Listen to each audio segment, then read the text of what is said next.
mais que a minha infância foi muito tranquila, com muitas brincadeiras, com muitos amigos, mas chega um momento da adolescência que você se revolta, acha que ninguém gosta de você, né? Eu tive um relacionamento com meu pai muito difícil, ele foi muito fechado, um homem muito trancado, ele viajava muito, ele é topógrafo, então essas pistas do Ceará quase toda, ele construiu, então viajava muito.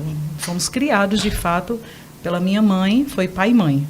E quando ele voltava da viagem, era mais para brigar com a minha mãe, para brigar com os filhos. Ela brigava com minha mãe por causa dos filhos. Ele não chegava para os filhos, para reclamar, mas sempre era a minha mãe. Sim.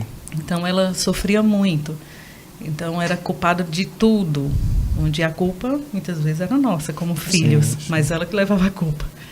Então isso também foi criando uma revolta por não ter esse relacionamento com o pai. Então eu me senti realmente rejeitada, não me senti amada. Então na adolescência também eu me revoltei inteiramente, eu não me senti amada por ninguém, pelos meus irmãos. Me revoltei totalmente. Então, só fiz a primeira Eucaristia, Crisma e saí totalmente da igreja, né, revoltada. Fez faculdade? Sim. Revoltou mais ainda na época da faculdade?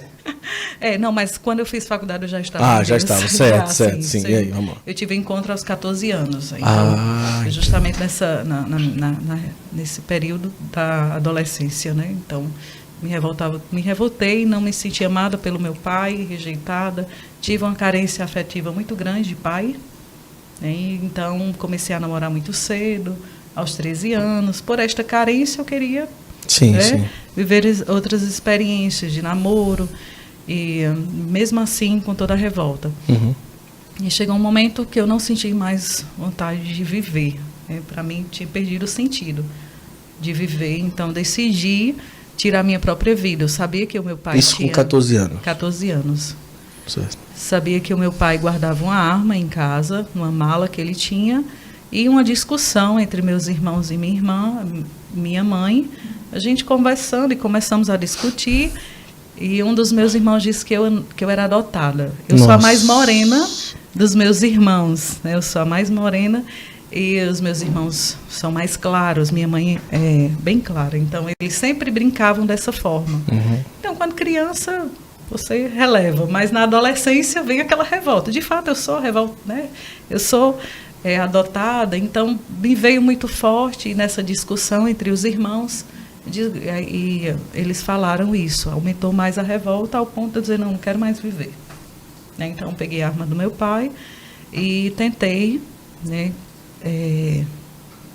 No meu ouvido eu tentei atirar, e naquele momento eu ouvi um grito muito forte, foi o grito da minha mãe, quando ela viu que eu fui diretamente para o quarto, revoltada, gritando, brigando. Então eu vi o grito, e aquele grito foi muito forte, né? E ao ponto que eu puxei o gatilho, mas não tinha bala. Não tinha bala. Não tinha bala. Não tinha casado, né? É verdade. Isso mesmo. Então, e aquele grito da minha mãe ficou muito forte. Filha, não faça isso, né? Um grito muito forte, um grito de amor de mãe, né? Pela sua filha.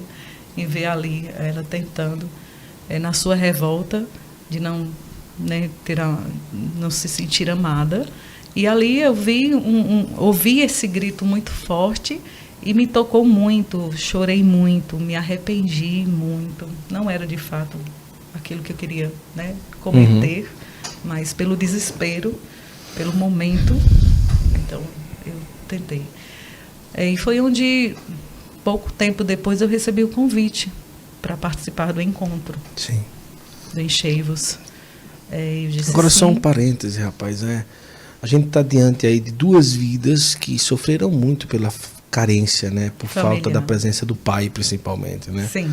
E é uma coisa que é bom dar um parêntese em relação a isso, para o pessoal que está assistindo, a importância de tentar buscar em casa um certo equilíbrio, né? Com os filhos, com a família, uma certa presença, não é? Porque aqui o pai, a figura do pai aqui na vida dos dois, desmantelou um tempinho ali. Sim. Isso. Teve um desequilíbrio por conta da ausência do pai, então, do desequilíbrio. Né? Do desequilíbrio. Então, o quanto isso é importante, não é, na vida e o quanto é importante nós, como pais, hoje a gente dá para os nossos filhos. Porque às vezes a gente percebe a correria do dia a dia, às vezes nos cega.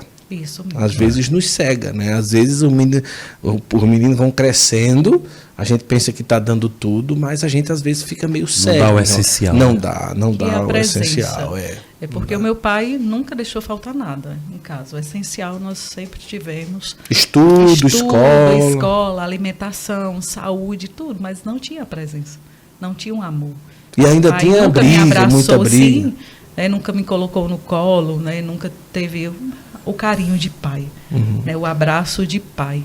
Então, é muito importante, né, como o Guto fala, e agora é importante dar essa ênfase para os pais, esse cuidado com seus filhos, esse abraço, esse carinho, esse olhar, né, para o seu filho, nos olhos mesmo, perguntar como ele está, como está na escola, com as amizades, é muito importante. Muito importante, porque os filhos precisam se sentir amados.